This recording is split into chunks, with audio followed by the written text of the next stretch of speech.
We're live. Online. Okay, welcome everyone to the December 8th, 2025 regular meeting of council. We acknowledge that we are gathered on Treaty 5 territory, the traditional lands of our neighbors of Pascagoula Cree Nation, as well as many Cree, Dene, and OG Cree peoples, and is the homeland of the Red River Métis. Call the meeting to order. Mayor Murphy is joining us via Zoom tonight, and will be commenting as needed. And we're looking for the adoption of the agenda. Just for information purposes, we're going to be removing one item, 14.44. This has to be some minor corrections to that, so that'll be brought up next meeting. Moved by myself, second by Councillor Allen, resolved that the agenda be adopted as amended. Unless there's any other additions, we're seeing none. Any objections? Okay, in favor? Against? Carried. Okay. Confirmation of the minutes. Resolution number 2025-210, moved by myself, second by Councillor Crawford. Resolved that the minutes of the regular council meeting of November 10th and special council meetings of November 10th, 17th, 2025, and special council meeting of strategic plan update of December 1st, 2025, be hereby approved, all statutory declarations having been complied with. Call the question. Hearing none, in favor? Against? Carried. Okay, recognition period. Does anybody have any recognition they'd like to share? I'd like to compliment our two elves, Tanvir and Sam, for the decorations in here, also the decorations outside the town hall. Looks really great. Did a great job. Glad you bought everything on sale too, that he adds to it. And also I'd like to mention that the U15 Huskies were on a tournament and they played their games at Stony Mountain. They came first place in that one weekend. Congratulations. I have OCN Fire Department, not this Saturday, but last Saturday, they had their fireman's ball. And it was well attended, and we thank them once again for the invitation. Anybody else? Okay. Councillor Allen. Speaking of fire departments, just I don't think we've had a recognition periods since we've had two fires, one across the street. You're actually recognizing their efforts on that. There's also a fire on Connaught last week. So it's always very nice to be able to recognize them for stepping up. And also yesterday was the Proximity Choirs winter section there, and they had an hour-long performance. It was very well attended and it was a great event for all. A lot of new members in the choir this year, so it's glad, which is probably what's needed. Understand you're a member now? Not, I'm a member, but they didn't accept me, so I'm a member at large that was told to be quiet by my daughter, so. I applied and they lost my application as well. I'm not sure why, but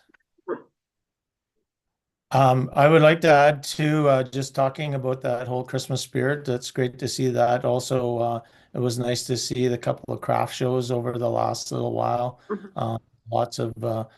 Lots of homemade and home built items there. So that was nice to see that.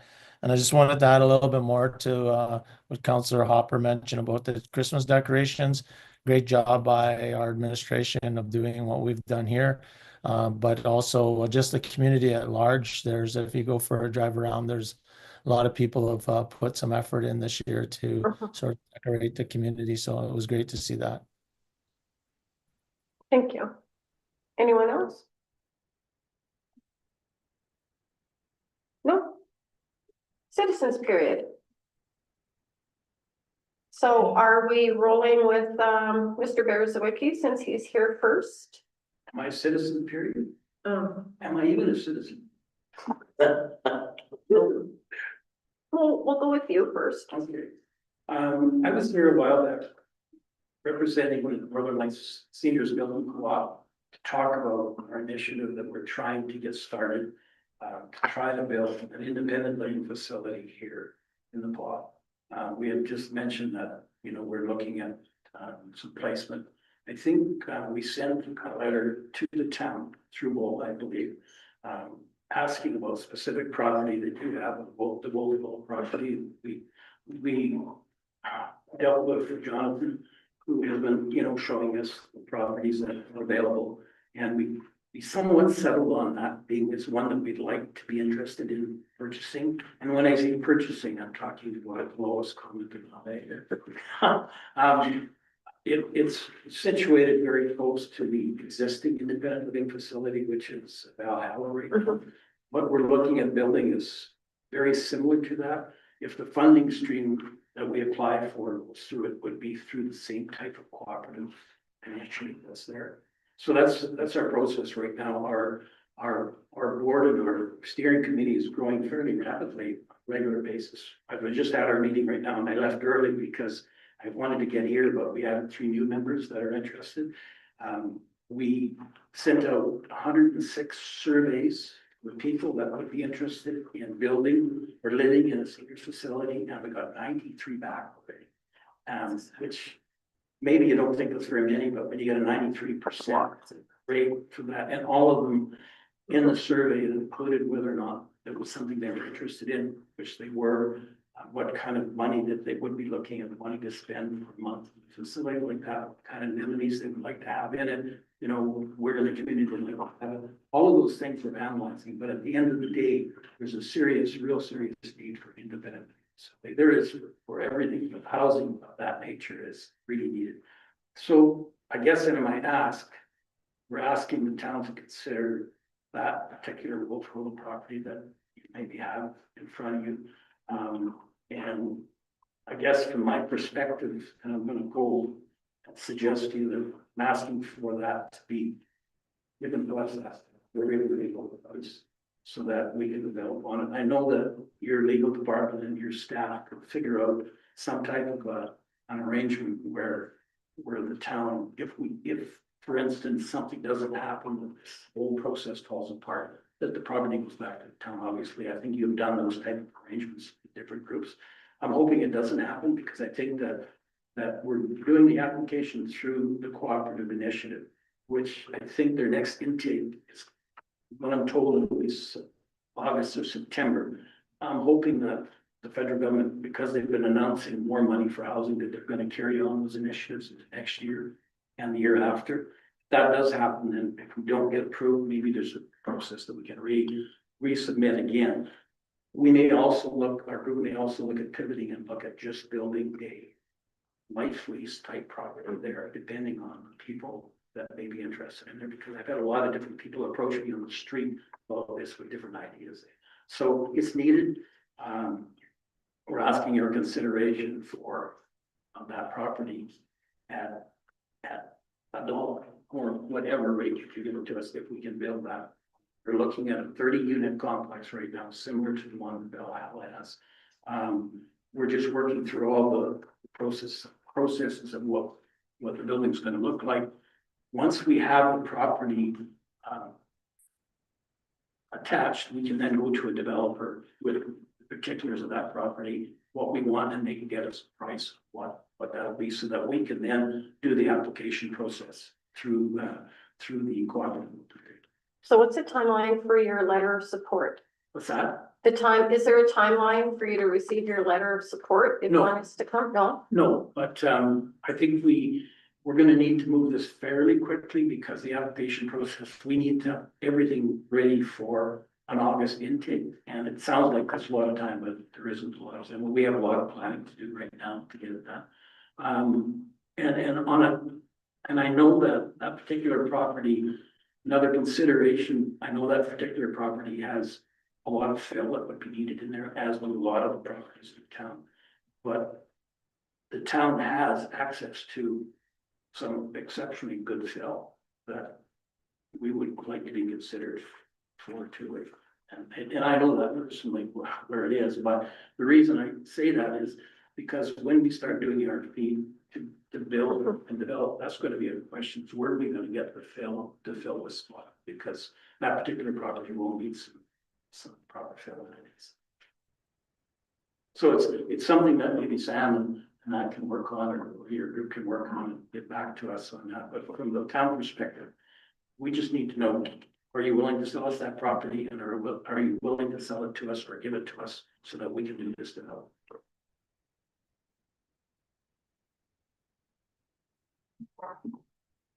Anybody have any questions? Go ahead. Just a comment. No, it's great that you're doing this. It's something the community has talked about for years. Like 20 years ago, they talked about it. There was a group and it never got off the ground. Personally, I will support it. You touched on the question I would ask. In the unlikely event that didn't go forward, mechanism to have the land returned to the town. The town has run into difficulty in the past. Not mention any developers that were down here. We learn by our mistakes, so that would have to, in my opinion, would have to be something that would be in stone. And your talk about the fill, that's conversation that had nothing to do with this, but it would be down the road. Yeah. Again, that's just my personal opinion. Doing right to track. Community needs it. We want to keep our seniors in town. So all good. And don't get me wrong, it's gonna be a challenge. Like, I mean, it's been tried before and it's failed for a multitude of reasons. So we're trying this approach again. We're making a solid conservative. I know that people are there and they want to do it. I'm just not sure if we're gonna get to where we need to get to. I think we can get a building built. It's just whether or not it's gonna be the cooperative building, or it's just gonna be a building done and done, and the people are going to, instead of owning it, it's gonna be owned by a developer and they're going to rent. And we'll hope that one way or the other, we're hoping we can get something built. Well, hopefully council for sure won't be standing in your way. Yeah. See. Thank you. So I don't know if there's anything we need, like I know what we do need from the town is that paperwork saying, yes, we agree. Well, this is what we can do for you. This is how it's going to get done. So we can take that to the next step. Yeah. So what we could, maybe I can make a suggestion for council is that with the input from Sam and the CDC, we could sort of get that property lined up using sort of the development agreements that we have on other properties. And then if council agrees to, obviously we can talk behind in camera because of the financial parts, but we can have a discussion, and if everything's good, maybe we can look at January having some sort of handover and where we can support that. But again, I don't believe there's anybody, I believe council is pretty aligned with this, but we would just have to work some of the details out. So would with a January deadline work for your group, Rod? Well, absolutely. Yeah, no, that's perfect. Yeah, so then that gives us a little bit of time, like I said, Sam and Tanvir and that can sort of get that together, and we can, and Jonathan, and we can kind of move that forward.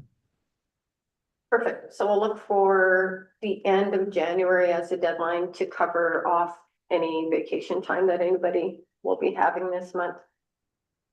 Okay, Yeah, perfect. thank you. Thank you. Okay. Thanks, Rod. Anything interesting? Should I stay? Pardon me? Should I stay or enter? You got to stay for the whole meeting. You're very welcome. Yeah, It's a long one today. Okay. It's a long one, bro. Out of here. I gotta go Okay. check on the cut hours. Thanks. See you, thank you. Okay, take care. So we have Lakeview lots 6 and 14. Yes, they submitted a request for an extension. And for the extension for lot 6, will be 7,000. And for the second lot, which is lot 14, that will be 7,000. Is the one we call it. Lot 14 is the one we call it. Answer it. How do you answer it?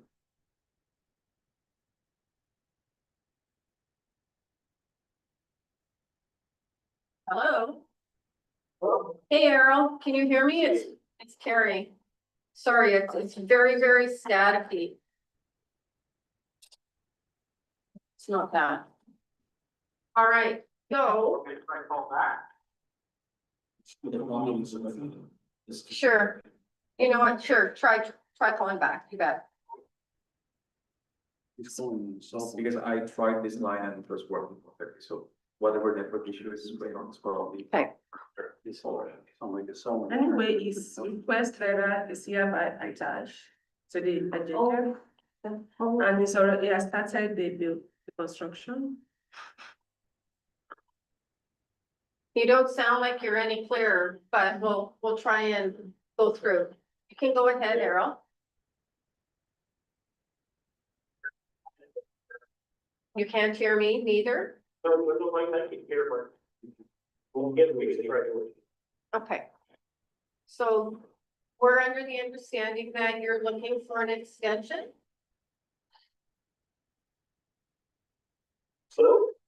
Hi, oh, you can't?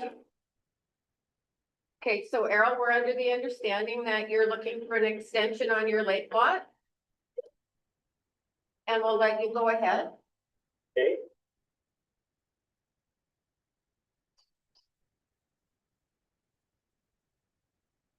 Oh, you can go ahead and state that you're looking for an extension?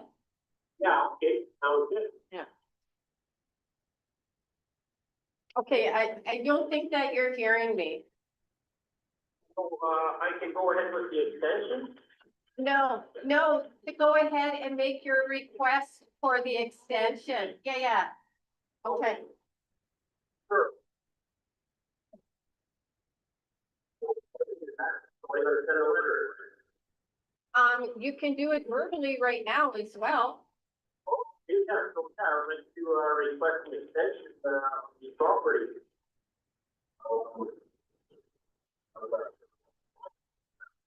We can have it, probably, I would like to say by the end of this week, but I'm just going to go ahead and speak for next week. So windows and doors are going in this week, to be clear? We're getting, Okay, whether that happens or not, so I'm just gonna go ahead and say next week. Oh,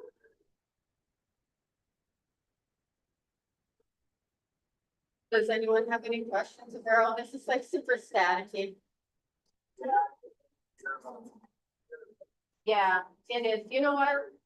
It's fine. We've received your request for the extension and you'll be hearing back from Lola, okay?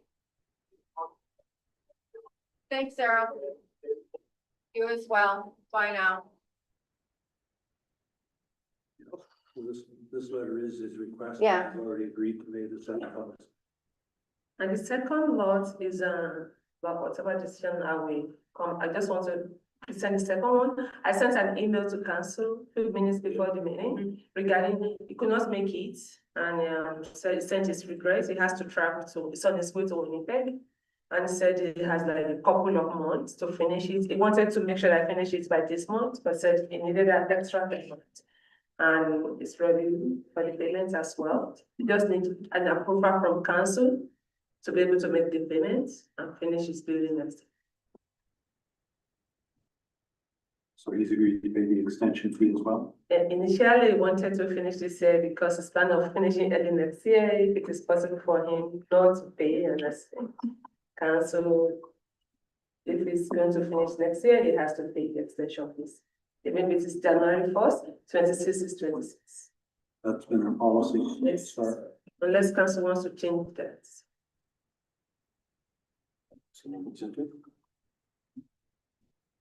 So it's council like, it's council agree for two of them to pay the extension fees. Okay, that's what I wanted. And that takes them to when, December 1st of 2026? Yeah, yes, they must pay by the end of this month, and that will take them from January to December of 2026. Just because he had mentioned hope to be done in the next couple of weeks, so I was thinking he was trying to rush to get it done, so he didn't have to pay the extension. But if he's paying the extension, then he has another year and a month to get it done. Yes. I think his thought was, if he got it done in the next 2 weeks, then he wouldn't have to pay. Yeah. But he's gonna get siding and soffits and everything on, that's, Christmas is in 2 weeks, it's gonna be a. So extension approved? Yeah, if the building's well underway, so. If it's not building lockups by end of December, then he has to pay the extension.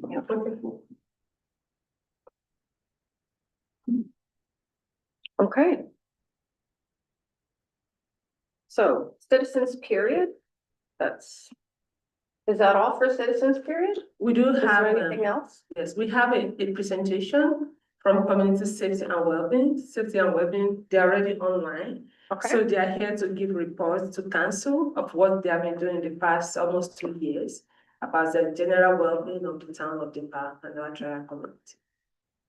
So I have Stacy here. Hi, Stacy. welcome. Hello, thank you. Okay, so the PAW Community Safety and Wellbeing Plan presentation can go ahead whenever you're ready.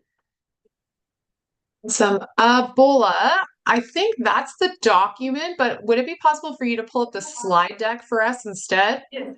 Thank you.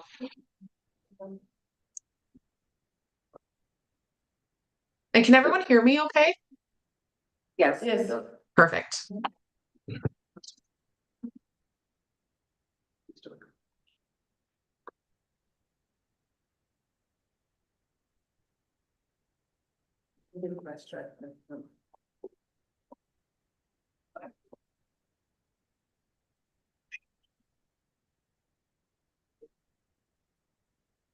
This was on the agenda. Earlier, now it's on the I don't have it here either. It's not empty, it was there also. Yeah. Final plan. It was, but that's why I thought maybe it was removed because I don't see attachments anymore. No, yes. But I have this in black. It says it's got a final plan and Yes, it's on. PowerPoint, we have a PowerPoint presentation included in my email. Yep, I can share it on my screen, no problem. Okay. Can you see that okay? I'm just going to go into the slideshow view. Yes. Yes. Okay, perfect. Awesome. Okay. All right, so hi everyone, good evening. Thank you so much for having us today. Back to talk about the PAWS Community Safety and Wellbeing Plan. Just a reminder, so my name is Katie and I'm the Director of Operations and Services with the Canadian Centre for Safer Communities. And I'm joined tonight by my colleague Stacy, who is the Director of Research and Services for the organization. So as a reminder, we're the project leads for the Community Safety and Wellbeing Planning Project in the PAW. We are both located in southwestern Ontario, so we just want to acknowledge that's traditional territory of the Neutral, Anishinaabe, and Haudenosaunee peoples. And this work is part of a larger project funded by Manitoba Justice that involves the development of 12 CSWB plans across Manitoba. And we were brought on, our organization, as consultants to support the communities in doing this. So here's the plan for today's presentation. So as you all probably remember, we presented a pretty in-depth overview of the CSWB planning process to you all back in October. So we won't repeat ourselves today. The focus for tonight is on moving the plan forward. So talking about next steps, governance, implementation, monitoring, and evaluation, and hopefully with your support. And then at the end, we'll have time for some questions. So just a quick overview of the CSWB plan. Again, I won't go super in depth because I think we took quite a bit of your time earlier to talk about this a few weeks back. So this is an image of what your final CSWB plan looks like. So our team is hard at work at finalizing the public-facing version with the design.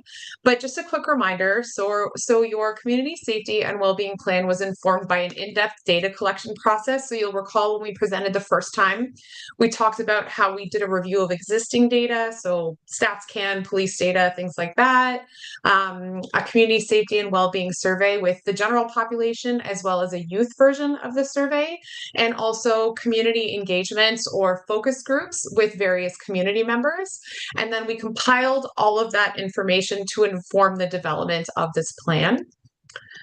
And this led us to the identification of several key themes from the data. And then through discussion with the project team, which included Mayor Murphy, Bola, and Mike from the town, as well as the multi-sectoral steering committee that was put together to oversee this process. It resulted in the identification of 6 priority areas for your CSWB plan. And those are housing and houselessness, substance use and mental health, crime and safety, children and youth, services, infrastructure and development, and sense of belonging.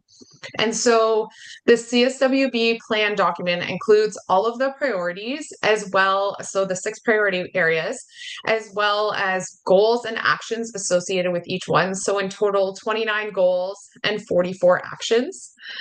And we also made an effort to ensure that all of the actions associated with each priority range across the prevention spectrum. So from primary prevention, so very upstream prevention focused, all the way down to tertiary, which is response related, and downstream, so that's reactionary. And we also wanted to make sure that the actions had a good range of timelines. So some are more quick wins that can be done relatively fast, started immediately, or already underway in the community, while there's others that are more long-term processes. And so typically these CSWB plans are viewed as 3 to 5 year plans. So of course we want those quick wins, but we also want to make sure that they have aspects that have more long-term investment that can really lead to change over time. So you'll see kind of both ends of that spectrum in your plan. And so just real quick then, in terms of your priorities, this is a quick overview of the goals associated with each one. So with each priority area, what we did is we came up with a list of goals, so measurable statements. So you'll see improve, expand, reduce, things like that. And then in relation to each one of those goals, there are related actions that will outline how those goals will be achieved in the plan. So for the purposes of today's presentation, we're just going to give you a quick high-level overview of the general goals to give you a sense of kind of the focus in relation to each priority area. So as you'll see, for housing and houselessness, the focus of the goals is around improving and expanding existing housing in the PA. So improving the options, expanding, and also making sure that the existing properties are maintained and either improved or eliminated so that they're safe. Under substance use and mental health, the focus is improving access to services and supports by breaking down barriers, broadening prevention efforts, reducing stigma, and improving service coordination. And all of these were guided by what we heard in the data from your community members and the feedback that we received from all of those different data sources. Under crime and safety, the goals focus on building trust and relationships in the community to help improve perceptions of safety, increasing prevention efforts, and supporting reintegration into the community. With respect to children and youth, goals include having more low barrier recreation, events, opportunities, skill development, and programming for children, youth, and families. For services, infrastructure, and development, the goals are focused on improving transportation within and outside of the tri-community, as well as improving healthcare services and capacity. And then finally, under sense of belonging, the goals focus on reducing racism and discrimination in the community, really promoting a sense of community belonging and bolstering reconciliation efforts. And so, as I mentioned, all of these can be found within the CSWB plan document alongside the specific actions on how we'll achieve them. And as you can see, some of them are more short-term, while others will take a longer time to implement. And so just some examples of some action items that can be implemented relatively quickly. So some quick wins that we pulled out.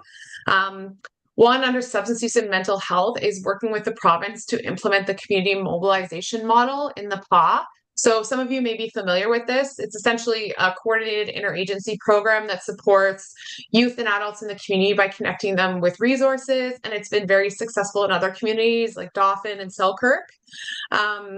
As well as supporting and amplifying the Friendship Center's existing storytelling campaign. So you'll see some of the actions are actually supporting or bolstering stuff that's already happening in the community, because through this plan, we want to acknowledge things that are already going on in the PA and in the Tri community. And then similarly with crime and safety, the town can continue to promote accurate, positive information about the community to really address perceptions and make sure that people are understanding what's actually happening.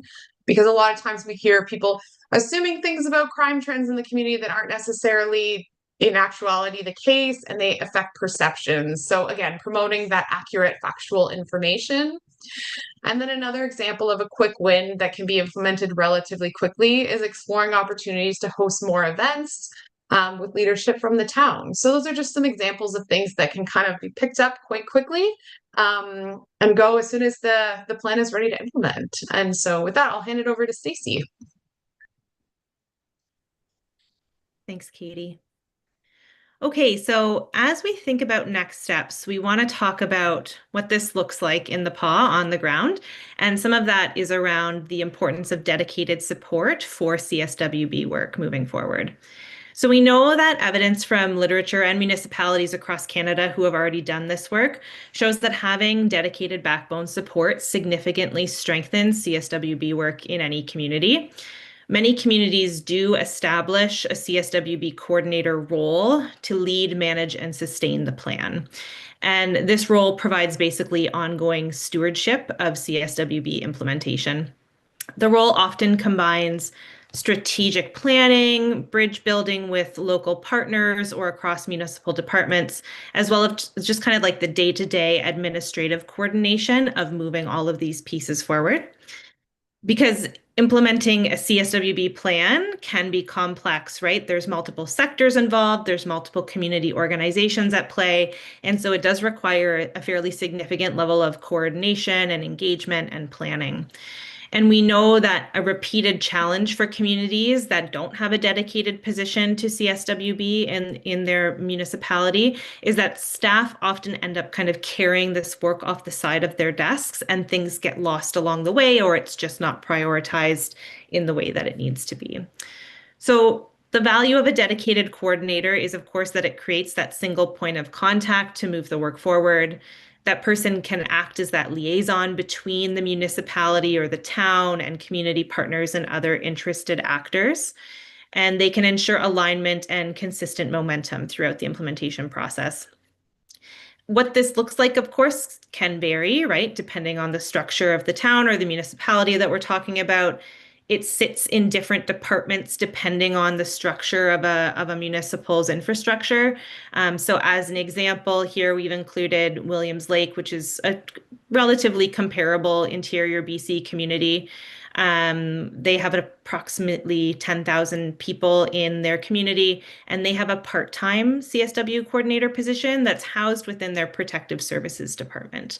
So there's tons of examples that we could draw from across Canada, but Williams Lake is relatively comparable to the PA. I could ask a quick question of you. Sure can. Length of time you would have a coordinator, like what do you see as a life expectancy of this actual program that was put into place? This is an ongoing thing that will just carry on kind of forever and ever, hopefully. And seeing that if that were the case, you get a coordinator, you'd have a full-time coordinator in other communities that follow that model, like they're 12 months of the year after year, or how's it working?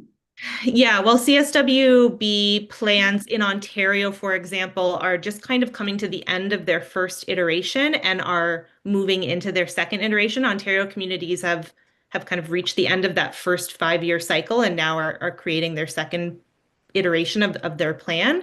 So yes, often the position continues so long as the plan exists in the community. Katie, is there anything you'd add to that, or does that suffice?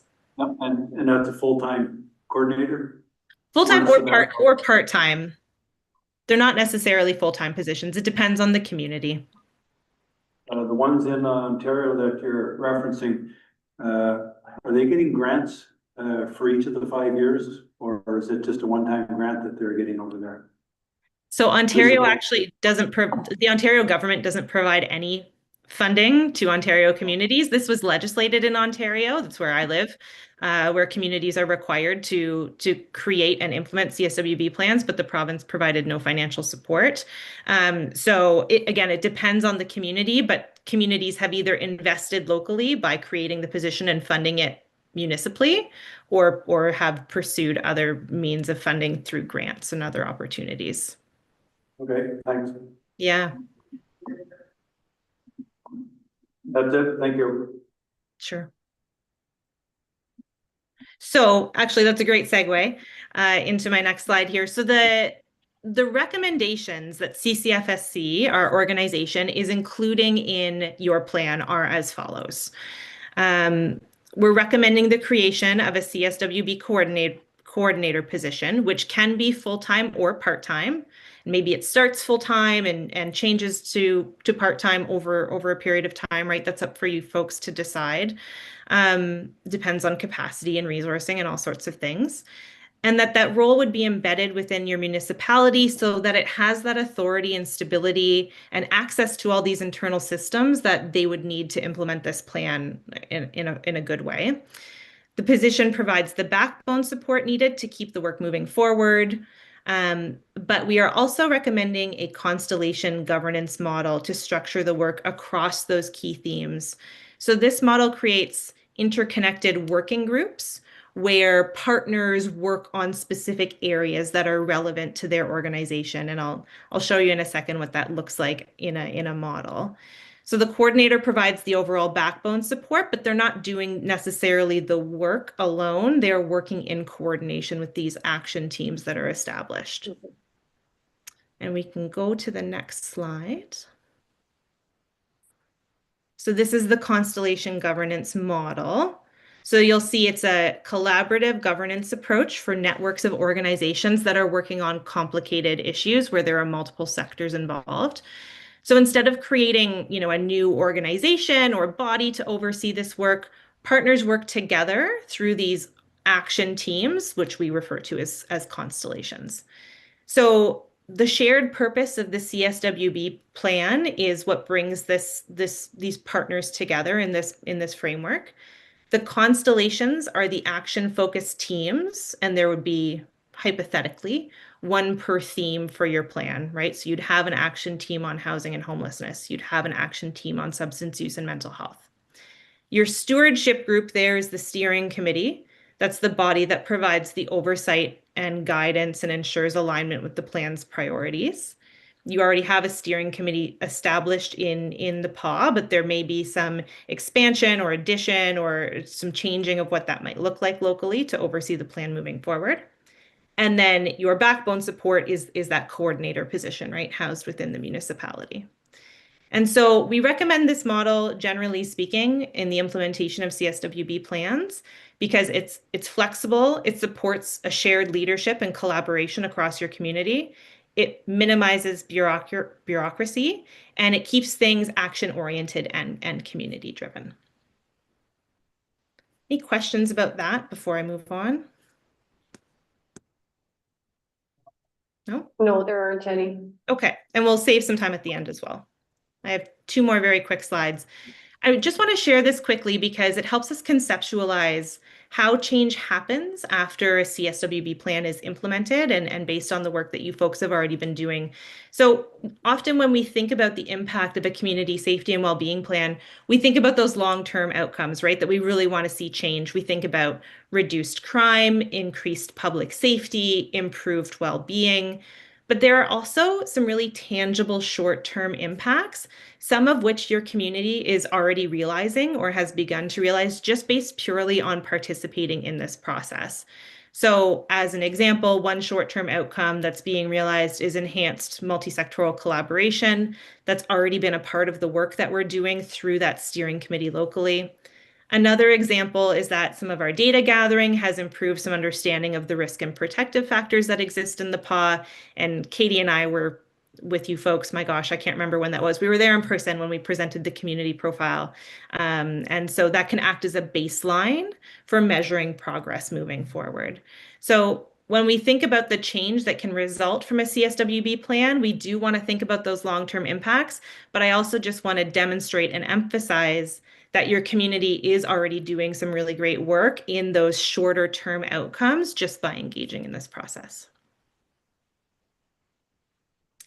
And then lastly, you'll notice in your plan that there are indicators for both governance and systems change, as well as indicators to measure the priority themes and the actions associated with those themes. So for example, a systems change indicator could be resources allocated to implementation, whereas a thematic indicator will be something along like sense of belonging, measuring sense of belonging and changes over time. This will be some of the work of your, hypothetically, if you were to create a CSWB coordinator position, this would be part of the work that they would do. However, I think as you folks know, CCFSC is contracted to continue to support the PAW for 1 year after implementation. And so this is certainly work that we can assist with as well, helping, if there is a position created, helping that person understand monitoring and evaluation and collecting how to collect this information moving forward.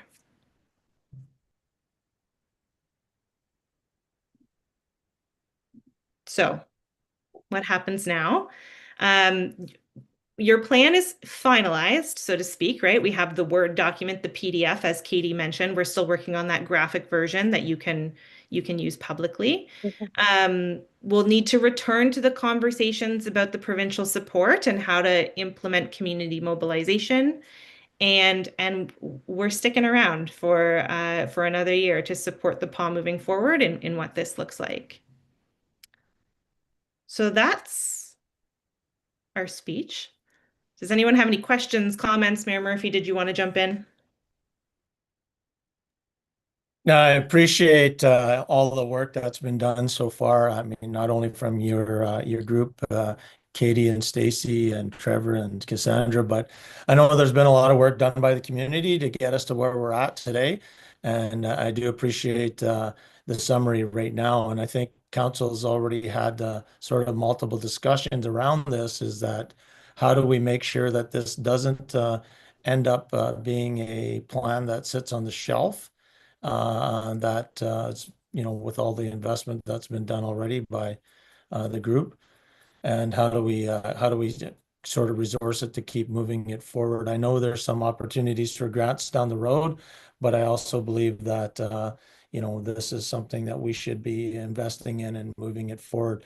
How that looks, I think that's where our council is going to have to come together to say, what does it look like? Does it look part-time? Where does it land?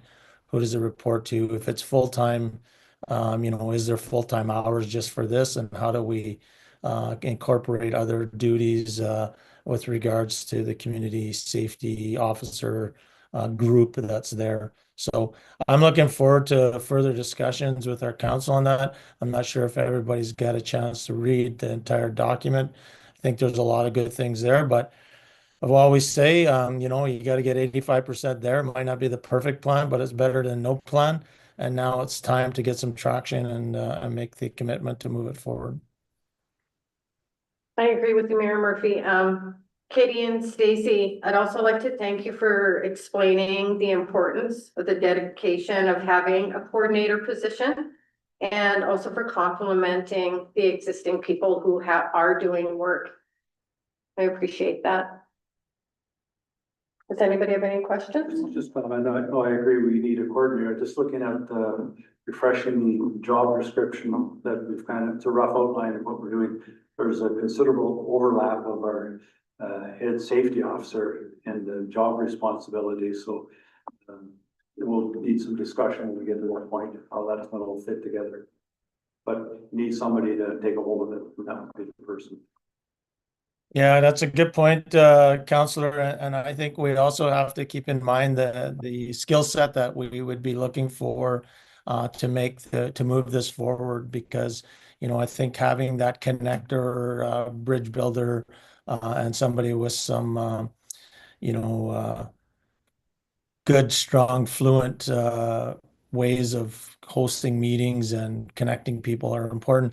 I think a few of you have sat through or been involved with that interagency group that we've started and that's meeting together, and I see that being a very key part of moving this plan forward, especially with the constellation model, because a lot of the players are in that room, and and if we had a magic wand, I'd see the coordinator, if they were hired, would take that committee over real quick and do all the things that committee is trying to do, and how we relate it to the community safety wellbeing plan. So. Perfect. Any other comments?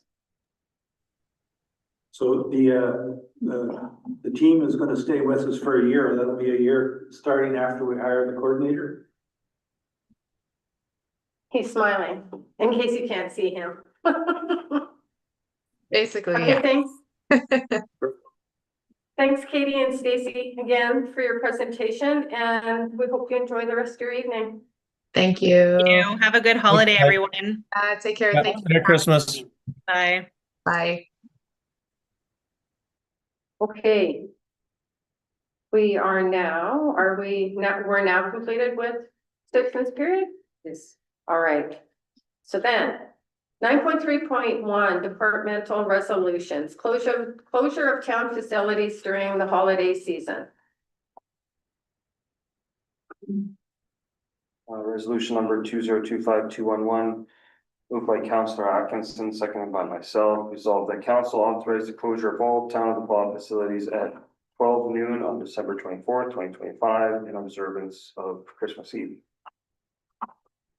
Call the question? Just a comment. We're gonna be closed for several days, the date that Christmas falls on. And I overheard Sam talking to Kurt earlier, and it's just glad that we have people that are gonna volunteer and go on call for that period of time, taken away from family time and so on and so forth. There's gonna be an extended period of time, so hopefully everything stays fluid and there's not a lot of calls after hours. We're just fortunate to have the staff that will put the hand up and say yes, and Seth was sitting where you're talking to me, he said won't be a problem. So. Yeah, we're offering the on-call for an additional body just to support whoever is on call for Christmas. We've also learned the hard way, so. The landfill will be closed for that period of time? It's Thursday afternoon. That's probably where most of your calls come from. Perfect. Call the question? Hearing none, in favor? Carried. Facilities are closed at noon. Okay. Fire Department, Command 1.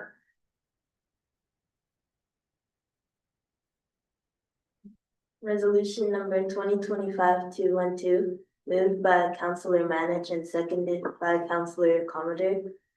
Resolved that council approve the purchase of Command 1 as part of the 2026 capital project in the amount of $100,000 plus applicable taxes and shipping to initiate the procurement process, with funds to be taken from the fire reserve.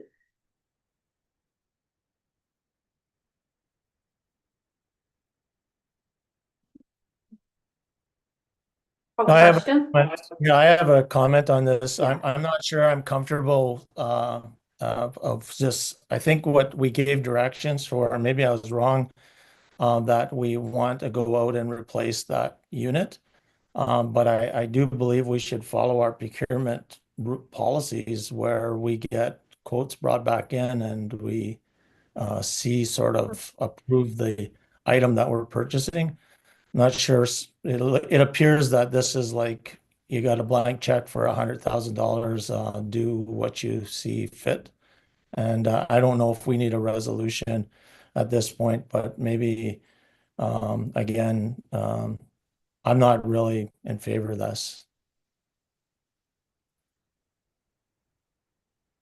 I wanted to add that the capital request was actually $85,000, even though I was the one that suggested we should probably ask for more, knowing that 85 would be short. So this is not the same as what we were presented a few weeks ago of $85,000. We've had $15,000 added to that amount, which again, I do understand, but we have a resolution that's saying as per ask, the ask was 85,000, not 100,000. Yeah, just so kind of expand on what Councillor Manich is saying, I believe that we were agreeing that we want to go forward with replacing that unit, but we should see what we're buying and bring a resolution forward with a actual quote using our procurement policy or Canoe or whoever with what it actually is. And then we would put a resolution forward. So I think it's a slam dunk. It's just, but I don't think this is enough information to approve $100,000 spending. Fire chief is in the room if anybody has any questions as well. So Byron, does that make sense to you? So do you can get? That we're looking for quotes first? Yes, petition. Yeah, I think the issue sheet was brought forward just to get the approval to start the procurement policy. Okay. Once we got the quotes, it would be brought forward to council again for the truck and the equipment. So it should have just been an issue sheet and not had a resolution attached to it, which is fine. I wasn't sure if it needed the resolution to start the procurement policy, like procurement of the vehicle. Or what, but yeah, it's just the request because it's not the 2026 budget just yet. So it was Yeah. just to get that approval to start that process. I think verbally we said go forward with it, so I don't believe you need a resolution for that. No. Fire. Okay, no, that's good to know. I just wanted to make sure we were on the Yep. same page with it before There's only, starting to get the technical. only one thing else I wanted to add. There was an error in the last truck purchase. I want to make sure that that procurement policy is actually followed this time. So unless language is changed in it, all town and law vehicles are to be white.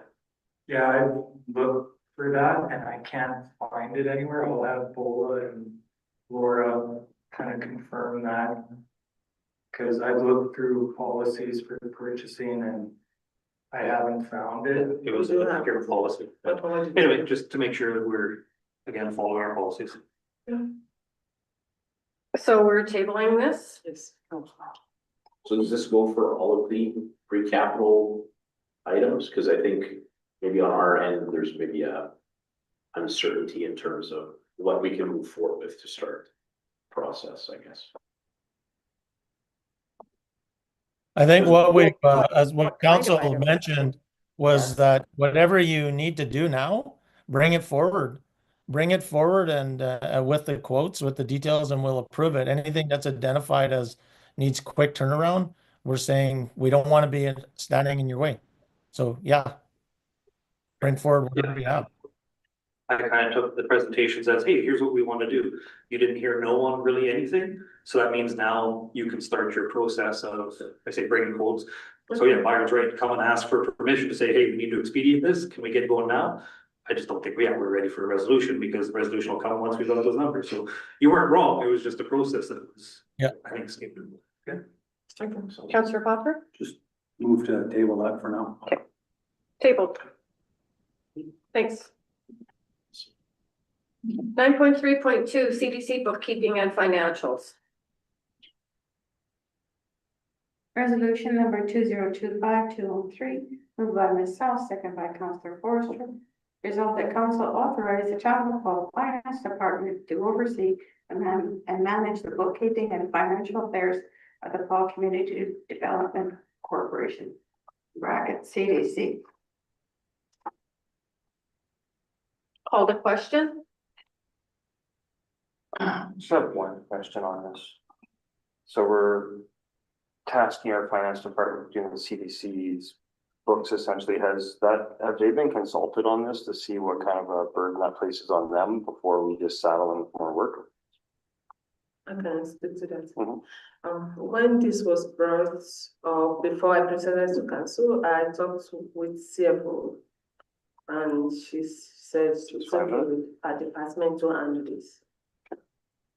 Yeah, Councillor Allen, just from experience, there's a couple of entries a month.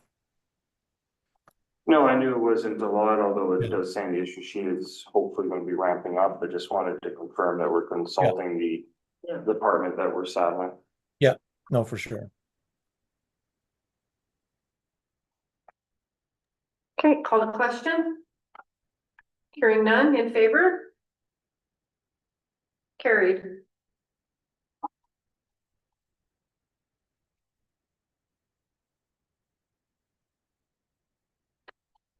Museum Director, resolution 9.3.3. Resolution number 2025-214, moved by myself, seconded by Councilor Commodore, be it resolved that council appoint Jackson Baker as the museum director to the Friends of Sam Waller Museum.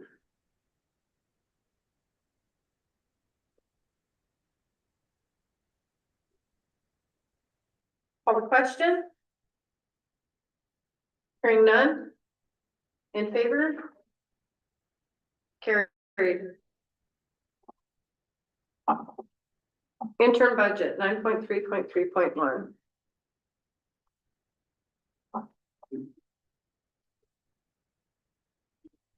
Resolution 2025-215, moved by myself, second by Councilor Hopper. Whereas section 63 of the municipal act states that council may adopt an interim operation budget to have in effect only until council adopts the operating budget for the fiscal year. Therefore, be resolved that council approve the interim budget as follows, which is based on the 2023 budget amounts, and these amounts are subject to change during budget deliberations. General Government Services, $1,724,654. Protective Services, $1,031,763. Transportation Services, $3,023,670. Environmental Health Services, $790,851. Public Health and Welfare Services, $111,974. Environmental Development Services, $20,600. Economic Development Services, $178,666. Recreation and Cultural Services, $2,898,098, and Fiscal Services, $6,918,096, total of $16,690,372. Thank you. In the past, I think we've only read out the total. We haven't read it line by line like that. This is. It just moves on to doing. This is general practice. We do this every year. So call the question. Hearing none in favor. Opposed is not, so it is carried.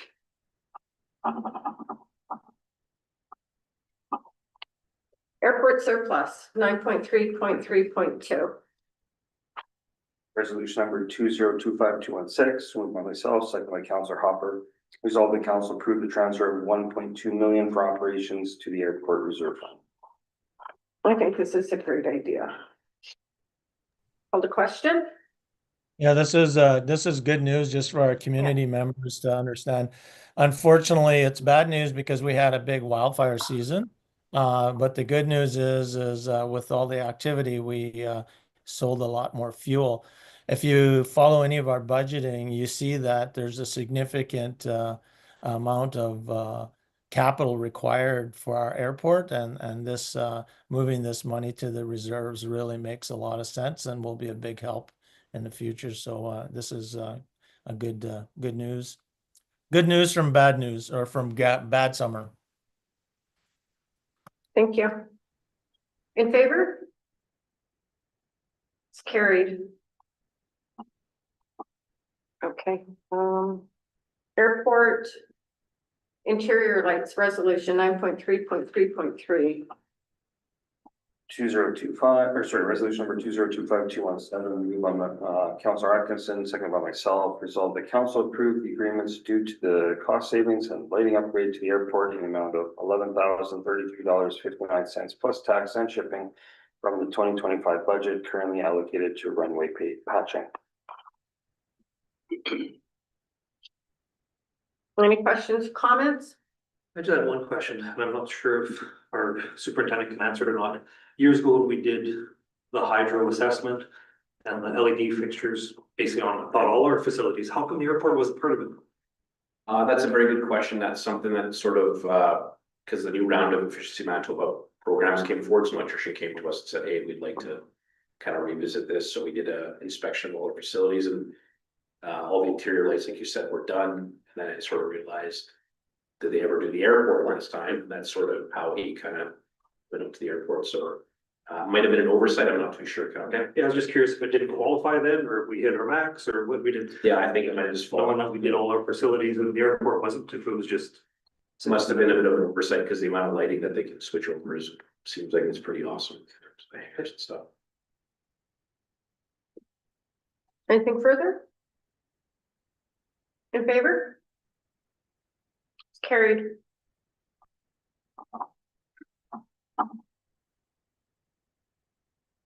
Payroll and accounts 9.3.3.4.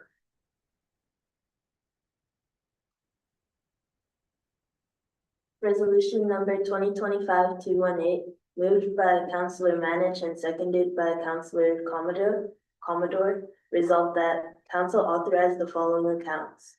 Pay period number 23 and 24 in the amount of $267,564,055. General checks number 32,971,000 to 33,015,000 in the amount of $297,863,000.56. EFTs in the amount of $1,222,588.60. Thanks. One question? In favor? Carried.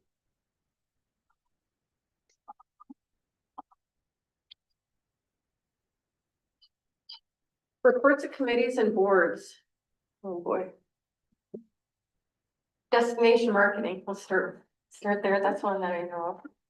Meeting next month. Meeting next month. I don't know where the paper is. Here we go. Okay, museum board. Yeah, we had a meeting last week. We have a new employee, and his name is David Makepeace, and he's from New Brunswick. And so far, he really likes the ball. Very excited.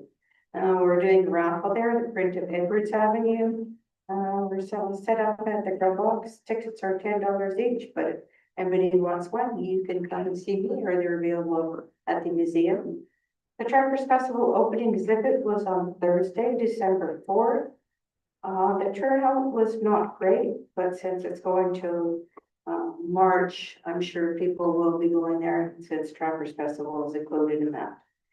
Robin Reeder, he was presented with a painting by Joyce McLean. He's retired from his years of service to the museum. Thank you very much, Robin.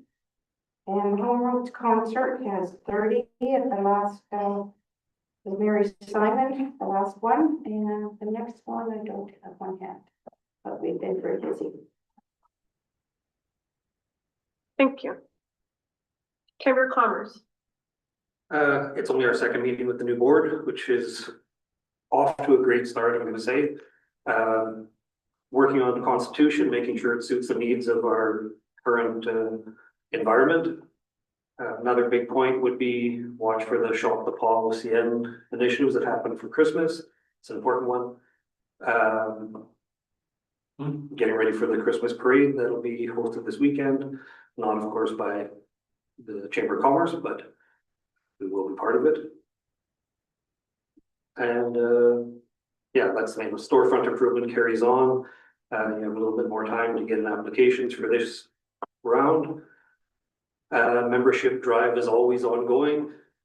So again, please view the website of the Chamber of Commerce and consider giving the chamber a second chance, I guess I'll call it, with a new board and hitting the ground running, I'll call it. And that's the main points that I'll talk about for more minutes. Thank you. Mayor Murphy, do you have anything from the CDC? Nothing to report right now. Okay, and Cedar Lake, we meet next week. And recycling board, we meet in 2 weeks. just on the CDC, I think everybody received the weekly report from Jonathan. He sent it out on the 5th to council members. Through his activities. You're right, he did. Library. We did meet last month. Unfortunately, there was no quorum, so we kind of ran through the agenda, but nothing formally was adopted, so I'm not gonna touch too much on that. That said, there was an accessibility audit done. And the board hopes to release that to the town as soon as they can formally accept it themselves. So the next meeting is on Thursday, and hopefully that and a few other interesting items will be dealt with, and I can report on them next week. Thank you. Youth Council.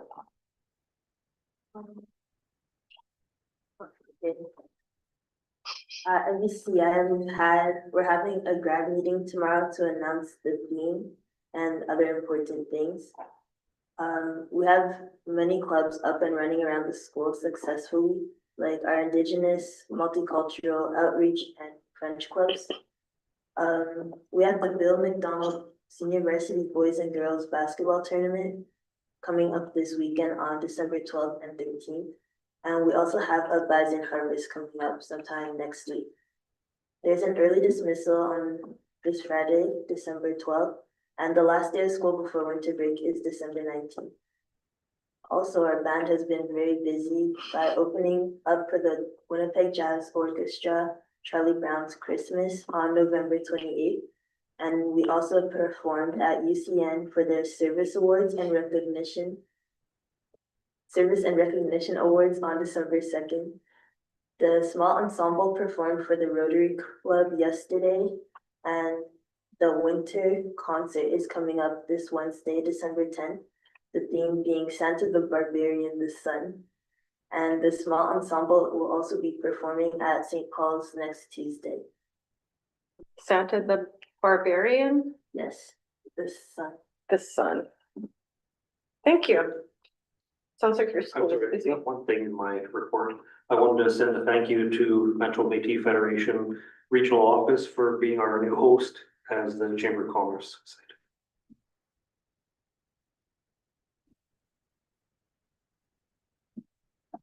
So that it's now located downtown? Yep, that's where our meetings will be hosted until that changes, but as of Okay. now, our meetings will be hosted at the NMF building. Okay.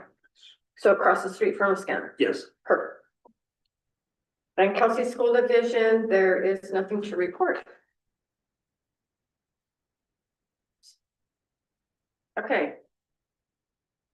And we have the AMM Fall Convention report there for information, unless Councillor Allen wants to read it word for word. Okay, and I would Mayor just Murphy, is I would just add to Councillor Allen's report. That's a very detailed report. There's one thing that I'll update this group to is that we did have an actual meeting with the RCMP as well, and we talked about the staffing levels, recruitment, VI visibility, the GIS program, and all that sort of stuff. And the RCMP are planning to host a community meeting like they've been doing in all the other communities in our community in the next month or so. So stay tuned. Thank you. Okay, so then we have RCMP stats, the mayor's report. I think that's there for information, unless anybody has any questions around it. There's nobody here who can speak to it, but it's all there for information. Citizens period. Don't see anybody. So committee of the whole. We just back Oh, up to yeah, sure. unfinished business. For our meeting on the 22nd, it's our next council meeting. I'm looking forward to our report on our Devon Park project. Either from Jonathan or someone, some broken record, looking forward to that. I'd like to move forward on that if we could, at least have something in front of us for discussion. And thank you for bringing up unfinished business. is there any scheduled meetings yet for Yeah. Sharps as requested? Again, we I keep was hearing gonna their mention, conversations, but we've kind of Oh. invited them. I'm sorry, Counselor, to interrupt. I actually was going to mention that they have reached out with us. We have dates. I sent them to Bola, and Bola is going to add them to our next meeting. So yeah, I did talk to both harm reduction because I'm on that committee and the NRHA. So there is firm dates now. So she'll bring it to our next meeting. Perfect, thank you. They provided a couple of dates, so council will decide to the next council meeting for which of the dates.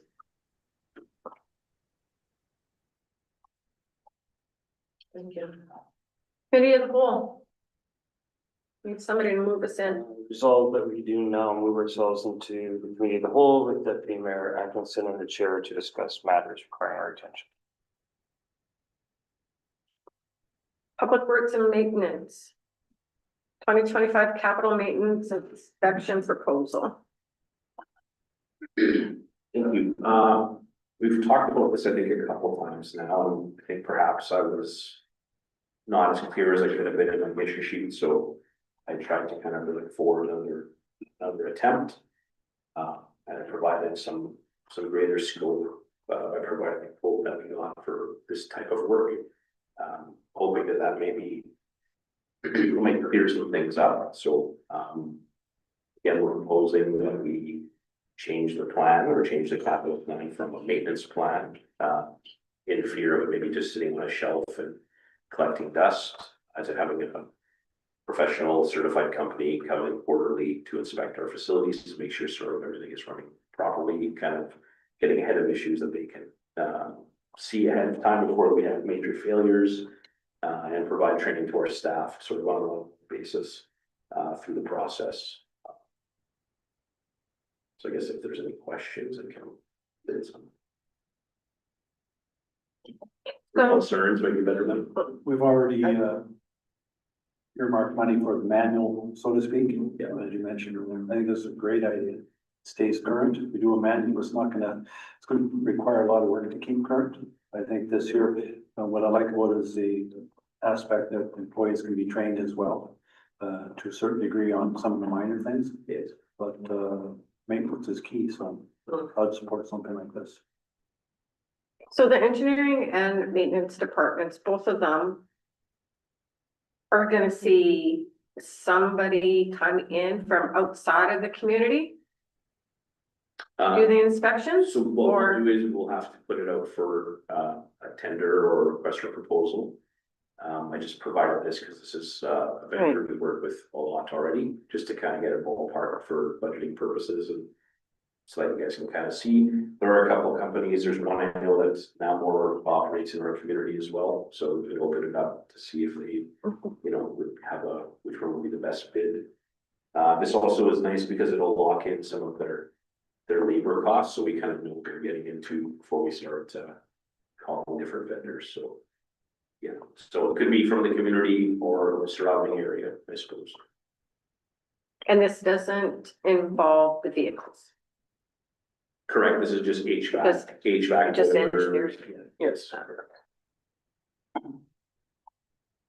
So if you called for quotes or even just, I guess, ballpark quotes from somebody in the past, I'm just trying to figure out how you determine 75,000 equals 7 years. I apologize if it's not attached. There was a quote from a company out of Creighton that we do work with sometimes over equipment, Jay Hansen. So that metric that we sort of extrapolated was based on their quote they provided us. It might be, I asked for it to be private, so it might be in a different part of the agenda possibly, just because I didn't want to create an unfair advantage. So that's not touched. Okay. And without knowing those numbers, did you feel that number was a good, fair number to work with? Because I'm curious, again, we've talked about mobilization costs, and if we don't have local people, what it looks like on a quarterly basis, what those journey costs would be. Yeah, so the cost for the facility inspections without like additional work or parts or materials would be $21.67 quarter, a little over $2,000 a quarter for the full inspections. And that includes mobilization, everything? Correct, yeah. Labor and travel, yeah. Any other questions or comments? Mayor Murphy? No? Okay.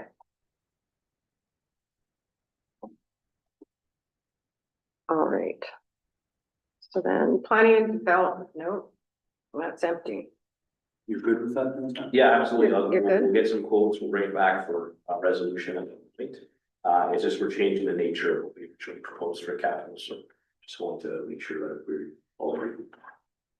Good to go. Thank you.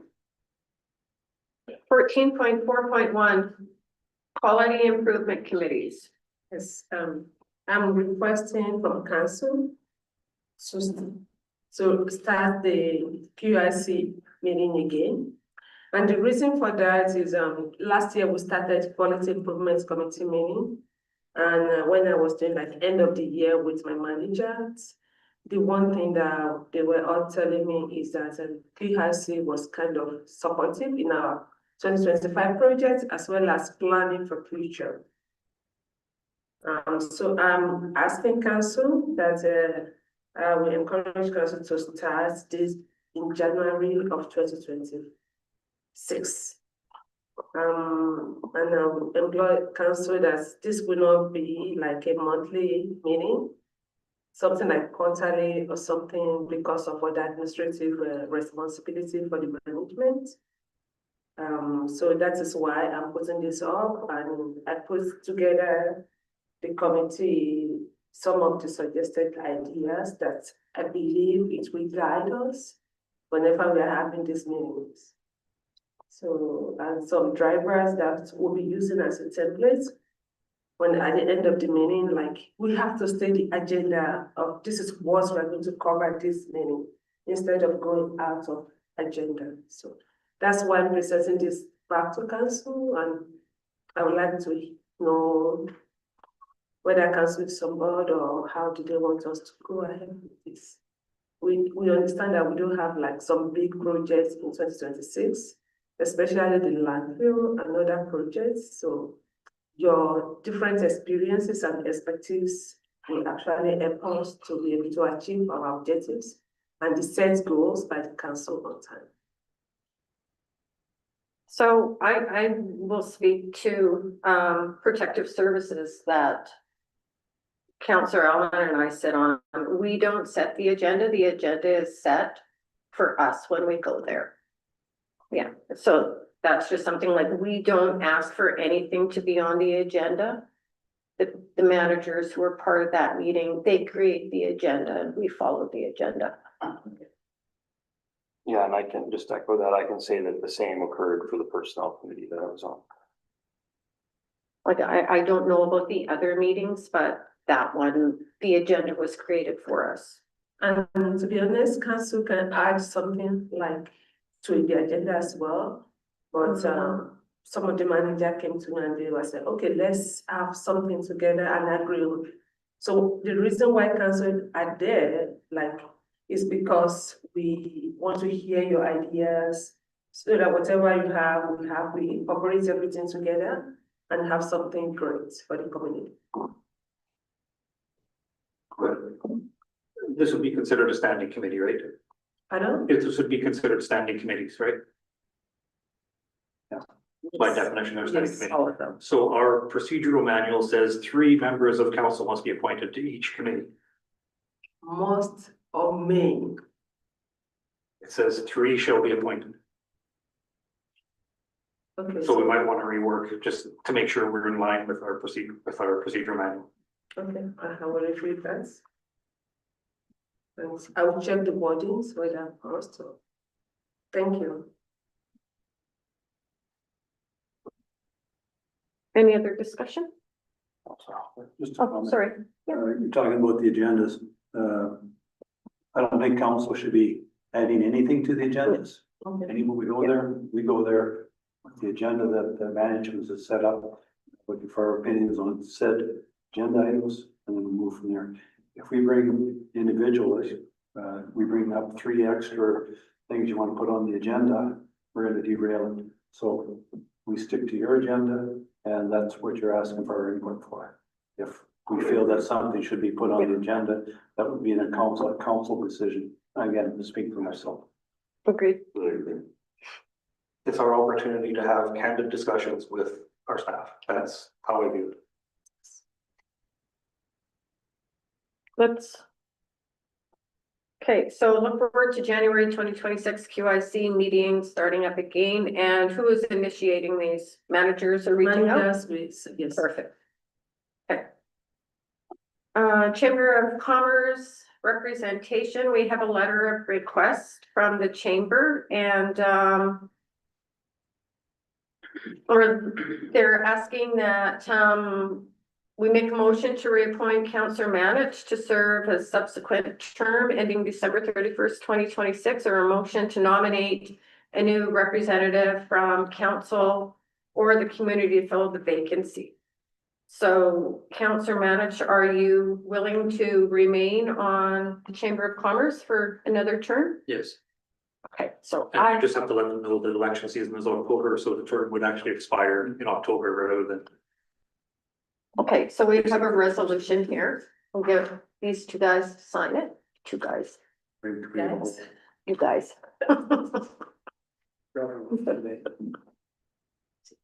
So this can be done at the next meeting, or create the whole resolution. We're just in agreement that it's going to come out of. Yeah, I don't think we Yeah, can fair actually enough. make a Yeah, we resolution can. in committee of whole. But it can be brought It forward. can be brought forward, yeah. Yeah. So then tax installment payment plan. Mayor Murphy, this is your issue sheet. Yeah, I brought that forward, just looking around other communities, trying to help out our ratepayers dealing with managing taxes. If you look out there, I did put a link in there. St. Anne's does it, Thompson does it. There's many communities that do that. I'm just saying that we should have a formalized way of doing that ourselves within our community. So I would like to move forward with if it needs a resolution or if it's just requires direction to our administration to set something up and then we can pass a resolution to adopt the new process. But again, I will like to discuss this with management first, then I'll come back to council. Because we had a brief discussion around this last year. And I think I want to get more information back to council.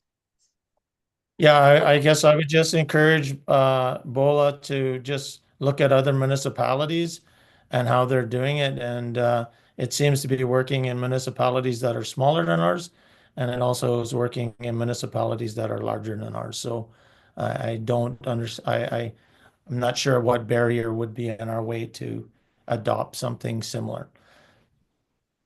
And again, maybe we're doing a little bit of it already. And if we are, then let's just formalize what we do. There's been multiple communities that have joined in on this year. Some of the banks no longer provide this service, so it makes it easier for the ratepayers as well. So you'll get back to us. Yeah, and I'd just like to echo what the mayor had to say. I know he's spoken on this many times. We've sat in on presentations on this at AMM. There's a lot of benefits to this.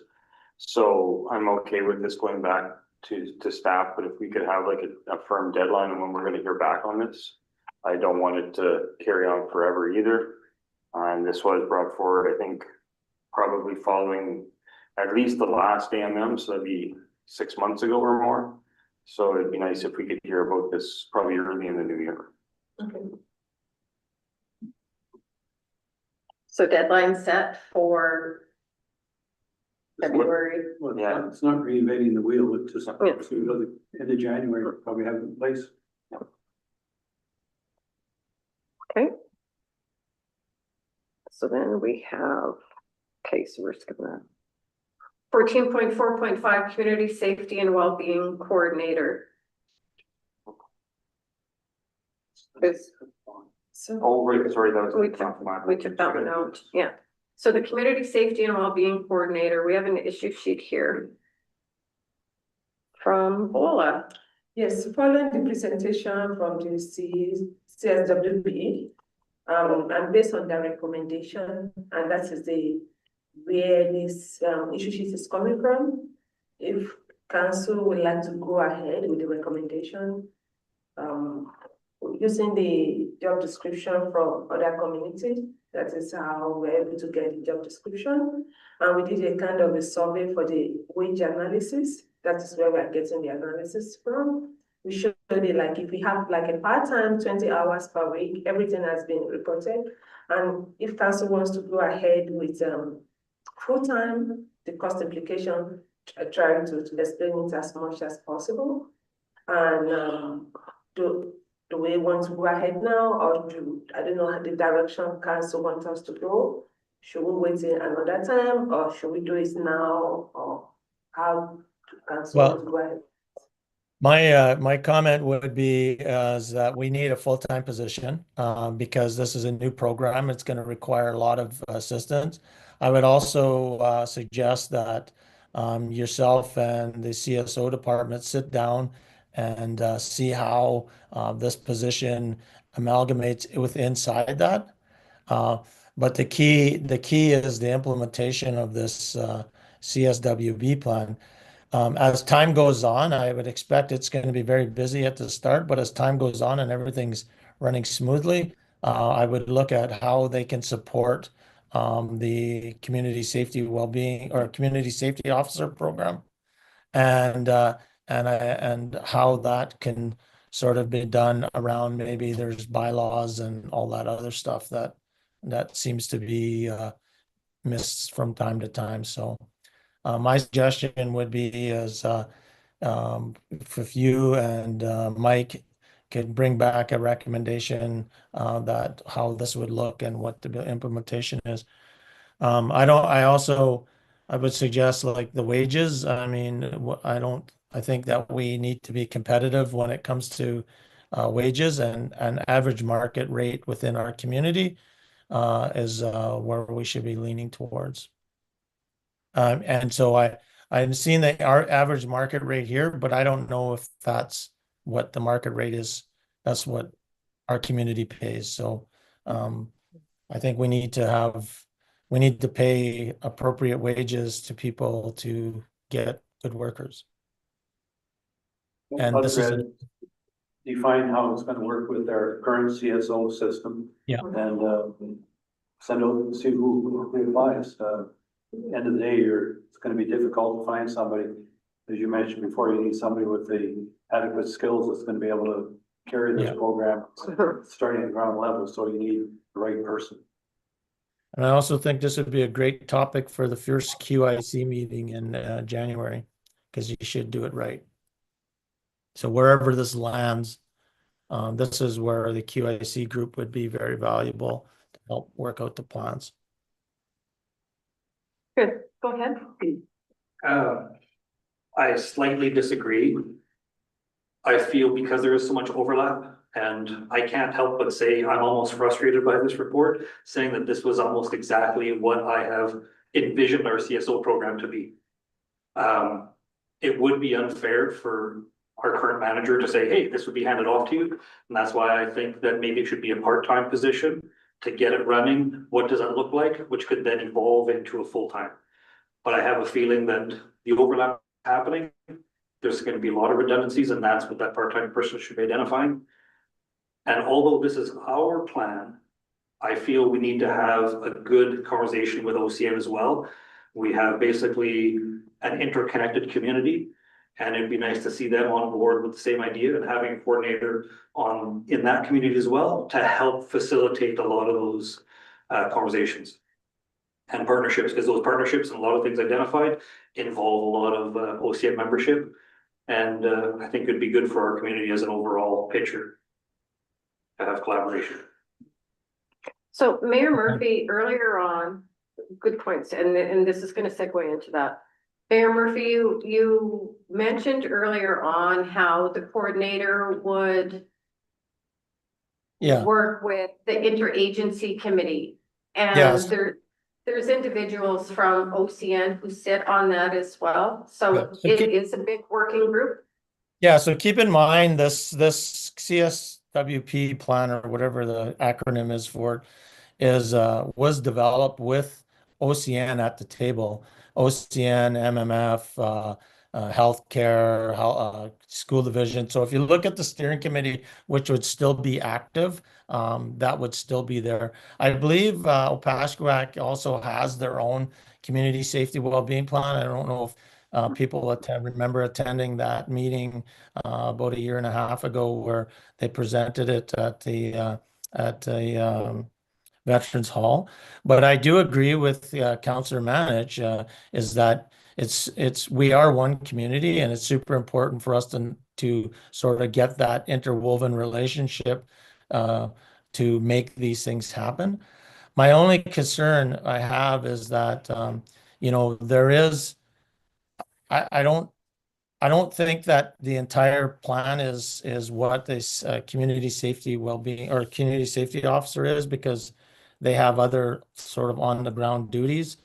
But making those connections, and my always worry is that if you try to hire a temporary or a part-time person to go for full-time, you just never can find a good person that would want to just work full-time, part-time, unless they're retired or they're that. So that's kind of what I'm thinking. So yeah, so either way, either way, we've got I know, sorry about that. I hate to turn virtual, but either way, I think, like you said, Councillor, we should pull it offline, get the QIC group to be involved. Maybe that's something you want to get involved with as well, and sort of develop the plan from there. Yeah, and the main reason I support the idea of having a part-time to start is because I feel we will have more success in a sense, poaching somebody that is maybe already in those streams as a part-time gig and can get it on the right path, rather than expecting to find someone with the skill set that you've identified, because that's going to be difficult. No one's going to want to do this kind of work for the money available if they could get that good money and supplement. So I feel it could get it up and running and then have it evolve into something that we see the benefits from. Again, just like their report, have it data paced and say, this can be justified to support a full-time person with a livable, good wage. Yeah, no, I completely agree with you. And a good part-time person will make a big dent on this and move it forward too. So yeah, so that's so I guess Bola, what we're hearing, what I think I'll summarize what I think I just heard is that maybe that QIC group can get together and sort of bring something back to council sooner than later. And we need Mike's and yourself and others' input into this. Councillor Hopper also has a comment, Mayor Murphy. I think you need a full-time person to start with. I think all we have to do right now is refine the job description. As mentioned several times, there's a bunch of overlap. If you don't get somebody with the right qualifications applying for a full-time position, then we downgrade and look for a part-time position. You're gonna need somebody full-time, or you're gonna hire somebody half-time, you're gonna end up paying them extra hours. You need a full-time person to start this, and I don't know if council has to be involved at a QIC meeting for this. I think administration redefine get rid of some of the overlap and see where that's gonna go. Come back whenever they're ready, sooner rather than later, with a job description. Here's what we're gonna offer for pay. Let's put it out there and see what we get. If we get the right person, then we're off to the races. If we don't, then we have to go to plan B. Fair enough. Yeah. That's it? Yep. Okay, are we bringing that out? Are we moving out of the committee of whole? No, Did this you do has to that? be come up for next council. Next time? Okay, we'll save it for next time. All right, so then we're done. We're going to move in camera. Just, if I can just come back for a second, to our CAO. Well, do you know where you're going with this on the coordinator we're looking to hire? Because we've talked about two things and we haven't really said go one way or the other. So the first thing to do, what I can hear from council now is to go and work on job description first. Then come back and share that with council.